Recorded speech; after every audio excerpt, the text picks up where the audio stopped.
Good morning, good afternoon, or good evening, depending on where you are in the world, and welcome to today's webinar, Vigilant, Precise, and Relentless Automation in Pursuit of Security for the Digital Era. That is brought to you by the Dark Reading Virtual Summit, BMC Software, and it's broadcast by UBM. My name is Brian Gillooly. I'm the Vice President of Event Content and Strategy with Dark Reading. I'll be your moderator today, and we do have just a few announcements before we begin. The slides will advance automatically throughout the event. You may also download a copy of the slides by clicking below the media player. You'll find a button there. You can submit questions by typing them into the Q&A window, and someone will follow up with you. And at this time, we recommend you disable your pop-up blockers. If you're experiencing any technical problems, we hope you're not, but if you do, please type your issue into the Q&A text area. We'll be glad to offer one-on-one assistance. Now on to the presentation. Vigilant, Precise, and Relentless Automation in Pursuit of Security for the Digital Era. Discussing today's topic is David Cramer. He's the Vice President of Product Management for BMC Software. David joined BMC in 2015 and serves as their Vice President of Product Management for the Cloud DCA Business Unit. Prior to BMC, David was Head of Product Management for CA Technologies, and during his tenure there, he was responsible for application delivery, cloud management, virtualization, and infrastructure automation solutions. So now I'd like to turn it over to David. Thanks, Brian. Appreciate the introduction. And hello, everybody. Hope you're having a great day, morning, evening. I'm going to talk a little bit about a really interesting and important topic in our industry, which is the combination of security and operations, which we've shortened into SecOps. And that's the focus of our conversation today. So I'll run through a few slides, and then we'll have time for questions at the end. So, the first point is for context. Increasingly, we're all living in a digital world. And for this presentation, the important angle that we're relating to this digital world is that the applications and services that we now use are constantly accessing and leveraging private personal information about us, whether it be financial information, passwords and administrative rights, or maybe even recovery questions, health information, demographics, your date of birth, and other things about you. All of this is very, very valuable to the hackers, and this is a big problem with IT today. This is a problem that IT is having to, in a lot of cases, respond to and be reactive to instead of being proactive. And so for context, we think that's a really important point to make at the beginning of the presentation, is that, right now, this is a problem, and we think it's going to be, well, we actually know it's going to be an even more acute problem in the coming years as more and more services are used through mobile devices, and more things are taken over by this digital transformation that's happening all around us.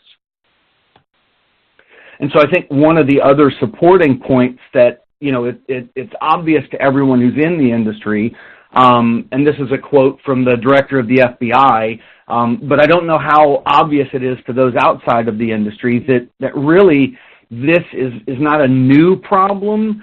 It's just a problem that most people are waking up to. And you can see here he's talking about, two kinds of companies, those who've been hacked and those who don't know it yet. And we think that's, again, another really important point that, when we go talk to the security practitioners at these large companies that we work with, a lot of the times what they tell us is that they don't have enough staff in place who can actively identify threats. They don't have enough staff in place who are trained on how to respond to those threats. And so in a lot of cases, it's not that they don't know that they need to be more proactive. They're just not staffed to a level. They don't have enough expertise in order to truly be proactive and defend against threats. And so they're in this reactive mode where either they know they got hacked or they think they may have, or maybe they don't know they've been hacked yet, but they're about to find out when, it gets posted on the front page of a large newspaper or a large website. So let's pivot the discussion a little bit and talk about what we think is the actual biggest threat. And it's not just BMC who thinks this. We did our own research on this very topic, but you can see the National Security Agency also is in agreement with us. And that is that these known vulnerabilities are the biggest threats that most companies face today.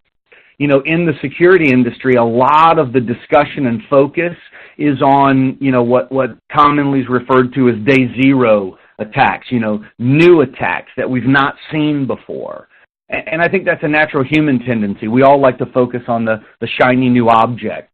But what we've found, and what a lot of people in the industry are kind of waking up to, is that most attacks aren't day zero net new exploits, but they're actually focused on known vulnerabilities. And you can see here that 80% of the attacks are focused on these known vulnerabilities.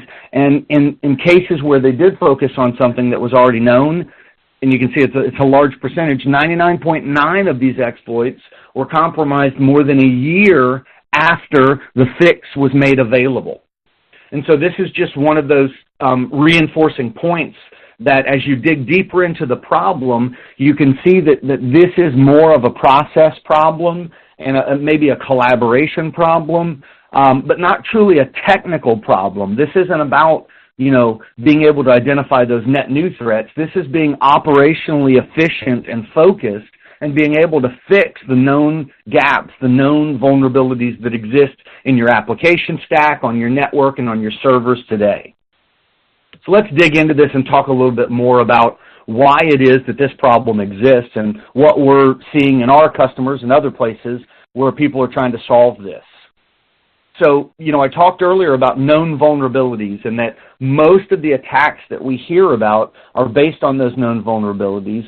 And so why is it that when you look at attacks, it's taking so long for the security teams and the operations teams to fix these problems and close down these vulnerabilities?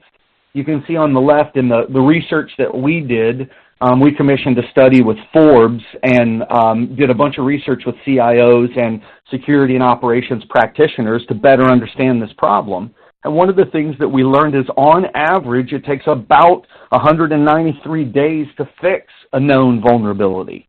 And that just is shocking, you know, that you're spending that much time after the fact, you know, when you know that there's an issue. And so we talked in depth to the customers about this and tried to get a sense of, well, what is it that creates this gap, this SecOps gap, where the security team has identified something and the operations team seems to be, you know, for lack of a better term, dragging their heels and fixing it. And you can see the list over here on the right side, and most of them do, again, come down to process and collaboration. You know, the operations team constantly talks about they don't actually get visibility into actionable information. They tend to get large lists from the security team with hundreds, even thousands of vulnerabilities across thousands of different systems.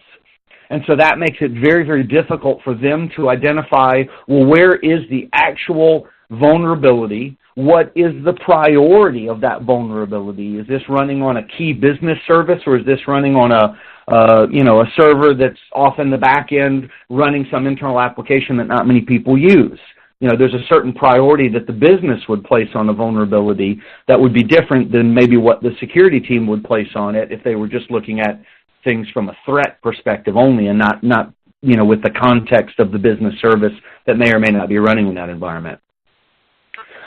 There's a real challenge between the prioritization of these two teams, and I think that would be the second key point. The first one being I don't have a whole lot of visibility if I'm in operations, and I have to do a whole bunch of work just to figure out what the security team told me. The second one is I actually have different motivations and different incentives than the security team. They want me to take my systems down every time they identify a vulnerability and apply a fix. And I have specific SLAs back to the business about how much uptime and the performance of my systems. So in a lot of cases, I'm not free to just take systems offline and patch or fix them. I end up having to focus on managing my updates to these systems inside small maintenance windows, you know, spread out through the night and the weekend. And so that's another challenge that we heard time and time again when we got feedback on this problem from customers. The third one I'll mention is that in almost all cases, these are very manual processes we're talking about. There is a little bit of automation sometimes from a security scanning and analysis side. We have seen that in place in a lot of places. And also true, there's some automation within the data center that these, vulnerabilities exist, but the two haven't been tied together. And so you've got really broken processes around how you respond to the incidents and then how you automate the fixes and get them out as quick as possible and in an efficient, consistent manner so that you don't upset that uptime and performance, requirement that the operations team has with the business. And then last, certainly not least, is, more and more there's an increasing number of very complex both regulatory standards and internal best practices.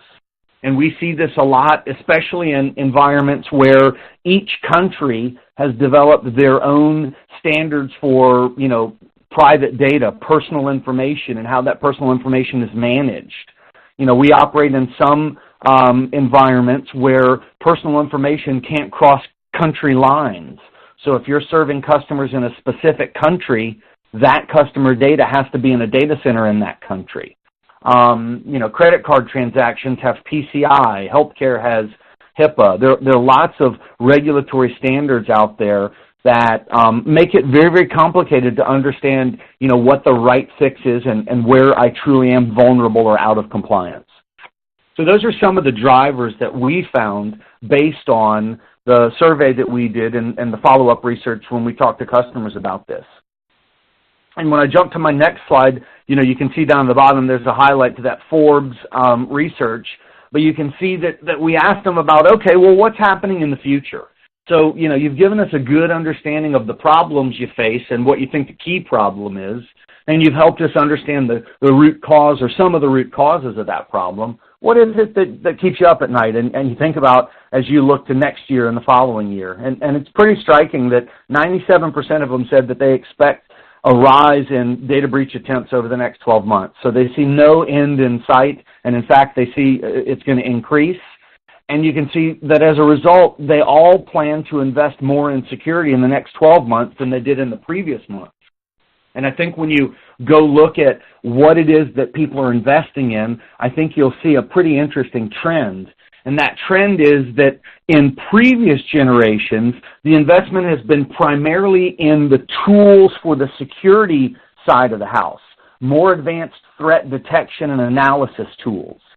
And where maybe there hasn't been as much investment is on the operational side. The pragmatic, okay, you told me about something that may be a problem, now I've got to go fix it, and fix it in an automated, safe, repeatable way. And so a big takeaway is that we believe that there's a large percentage of customers who are going to shift their focus and continue to be active in threat analysis, of course. That's not the message. The message is more that they're trying to tie the threat analysis to some real automated actions on the back end so that they can better track incidents, respond to incidents, and fix incidents.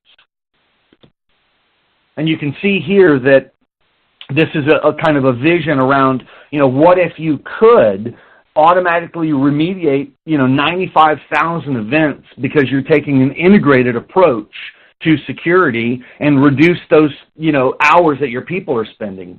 From our perspective, we think that there's a huge cost savings alone because so much time from a security and operations perspective is spent digging into the details.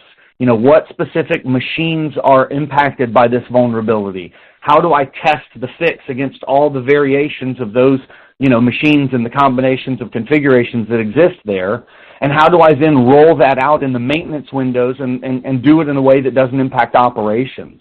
So that use case that I described around automatic detection and remediation of vulnerabilities does translate into some really big business benefits above and beyond just being safer and more secure. And so that's where I'll give a little bit of a story around how we're helping and talk about what some of the customers that we've worked with are doing. So what we noticed is, as I said earlier, that customers were struggling in 4 specific areas. Compliance regimens becoming more complex, talking across the different competing priorities. The security team and the operations team kind of focused on different things: identification of threats on the security side, uptime and performance on the ops side. We talked about not a good view for the operations team so that they better understand where the threats are, and then obviously automating and doing that in a way that makes it consistent and repeatable is a big part of our strategy. And so you can see here we come up with this idea that really we're focused on vigilant compliance so that our customers are audit ready at any time. Complete visibility into the environment and what compliance policies or known vulnerabilities, that's a mouthful, exist on the network, on the servers, or in the app stacks that you're running. And that's a huge, huge value, but we don't just stop there. We map that so that the operations teams don't have to do as much work to figure out what the priority is, what the actual systems that are vulnerable are, and maybe even when best to fix those, fit that into a maintenance window that best fits the priority that was allocated by the system. And that's where the threat analysis comes in. It's actionable information, and it's information that you can share with the security team. So, I talked about the operations team and their viewpoint on we're not really getting exactly what we need from the security team. Well, the security team has their own beef with the operations guys. They gripe that they never really know what's fixed and when things are going to be fixed, and we heard this time and again, we'd love a schedule, something that shows us, okay, you told me that I had 100 known vulnerabilities spread across my environments, and I gave you back a schedule that shows you specifics of when we're going to fix each vulnerability and each system. And that's really where our threat analysis comes in. It closes that gap down because both teams are on the same page with regard to what's important to fix and how and when we're going to fix it. And then finally, you've got to close those windows of risk. You have to reduce the attack surface area. And so the best way to do that is through automation. In large accounts, it's beyond human scale. In our customer base where there are customers who have 5 or 10 or 15 or 20,000 servers and, networks of similar size, it becomes something that just takes too long to do manually. So you have to approach this with automation or you'll never be able to keep up with, this kind of treadmill of new security vulnerabilities that are showing up, week after week after week. So, the core of our solution is really built around BMC Blade logic, and you can see some of the details of what I just talked through on these next slides. So being able to discover, monitor, remediate, and track all changes. It's one thing to look only at what comes from the vulnerability scanning systems themselves and say, hey, I have a whole bunch of vulnerabilities. But it's another thing to identify, do I have policy violations, compliance violations on those systems? Are there systems that I know about that didn't show up in the vulnerability scan, or systems that the vulnerability scan showed that I'm not currently managing? So there's a bunch of unique value that our customers have asked us about that we've been able to address through Blade logic around compliance. I talked about this earlier, but I'll reiterate a couple of key points that I didn't mention. One is that we've got direct integration to the vulnerability scanning tools that most customers are using, tools like Qualys and Rapid7 and Nessus. And we combine that with a catalog of patches for most of the available systems that customers want to manage. So we can quickly assess and correlate what these scanning tools discover to an actual inventory of systems being managed. We can quickly map the available patches and schedule those patch jobs to make those fixes. And of course, we can tie that back off to our Remedy platform if you want to do closed-loop integration and change tracking. And then one of the announcements that we'll make in the future is that we're adding the capability to do this across the network as well. And so that's something that we're very excited about. And then the final piece, we talked a little bit about this one as well, but the threat analytics. So being able to do threat analysis that's a little bit different than a lot of the threat analysis that's out there today. We talk a lot about, the operational side. And so tying our analysis more towards something that both the security and IT ops teams can use to create a to-do list so that they know, hey, what are the most critical threats and how do I fix those?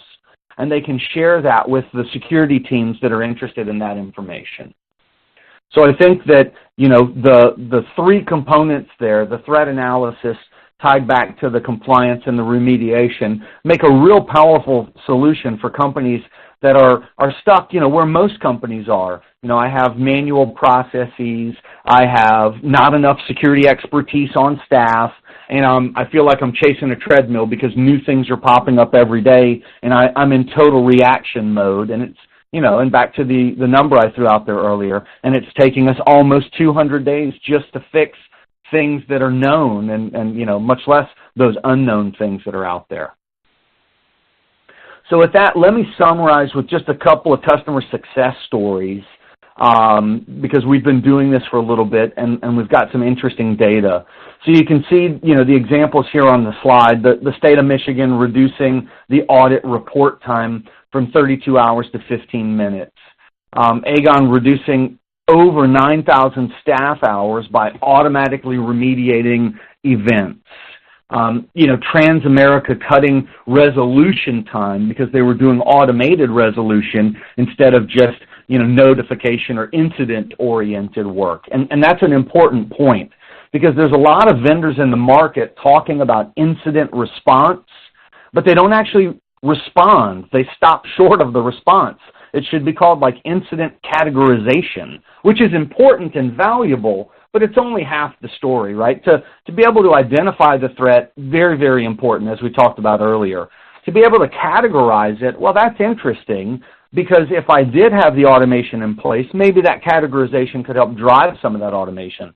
But too many vendors are focused just on categorizing incidents and saying, hey, we're tracking it. Without the analysis and the remediation, they're coming up short, in my opinion. And you can see there from, Corbell, a customer who's actually using our Threat Director tool to enable both sides, the security and operations teams, to have that dialogue about what needs to be fixed first and how do we balance the need for uptime and the maintenance windows that the operations teams work with the security teams' mandate that they need to fix threats and fix them fast. So there's just a couple examples of what we've seen in this market. And with that, I'll wrap up my presentation and say thanks for attending and listening and hand it back over to Brian so we can do some Q&A. Yeah, thanks very much, David. And I tell you, I learned a lot with that. It's amazing how often people come to me at a dark reading event or a black hat event and ask me about, what are some of the newest threats out there? What do we have to worry about? And you just showed what they really should be concentrating on is, analysis and remediation. I mean, that number you showed about how staggeringly high 99.9 of breaches don't get taken care of right away. And it's 193 days, I think you said, until remediation happens. So clearly I think there's a focus that needs to be redirected here. So thank you very much for that, and thank you everybody else for attending today's webinar, which is Vigilant, Precise, and Relentless Automation in Pursuit of Security for the Digital Era, and that was brought to you by Dark Reading and BMC Software. For more information related to today's webinar, please visit any of the resource links available below the media player icon. And within the next 24 hours, you'll receive a personalized follow-up email with details and a link to today's presentation on demand. This webinar is copyright 2016 by UBM. The presentation materials are owned by or copyrighted by Dark Reading Virtual Summit, and the individual speakers are solely responsible for their content and their opinions. On behalf of our guest, David Cramer, I'm Brian Gillooly. Thanks for your time, and have a great day.